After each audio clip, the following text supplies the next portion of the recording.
Welcome to new TV Telugu. Tollywood లో ప్రముఖ Ramanaidu studios కు ఏపీ సర్కార్ భారీ షాక్ ఇచ్చింది. వైజాగ్ వేదికగా సినీ పరిశ్రమ అభివృద్ధి పేరుతో గతంలో వైసీపీ ప్రభుత్వ హయాంలో రామానాయుడు స్టూడియోస్ కు కేటాయించిన భూముల్లో వివాదాస్పద భూముల్ని రద్దు చేసేసింది. దీంతో పాటు యాజమాన్యానికి షోకాజ్ నోటీసులు జారీ చేసింది. దీంతో రామానాయుడు స్టూడియోస్ తదుపరి నిర్ణయం ఏంటనేది ఆసక్తి రేపుతోంది. విశాఖలో గతంలో రామానాయుడు స్టూడియోస్ కు ఏపీ ప్రభుత్వం భూమిని కేటాయించింది.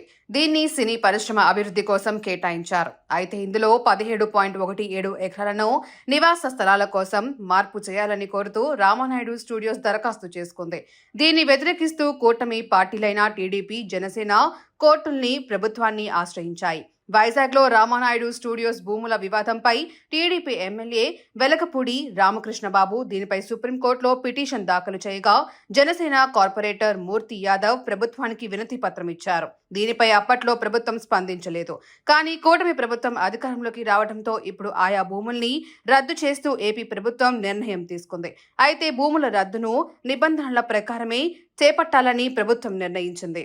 ఇందులో భాగంగా ముందుగా రామానాయుడు స్టూడియోస్ కు రెవెన్యూ శాఖ ప్రత్యేక ప్రార్థన కార్యదర్శి ఆర్పి సిసోడియా షోకాజ్ నోటీసులు జారీ చేశారు. సినీ పరిశ్రమ అభివృద్ధి కోసం ఇచ్చిన భూముల్ని నివాస యోగ్యంగా మార్పు కోసం ప్రయత్నించడంపై వివరణ తీసుకొని ఆ తర్వాత భూ కేటాయింపులు రద్దు చేయబోతున్నారు. దీంతో రామానాయుడు స్టూడియోస్ కు గట్టి ఎదురు దెబ్బ తగిలినట్టయింది.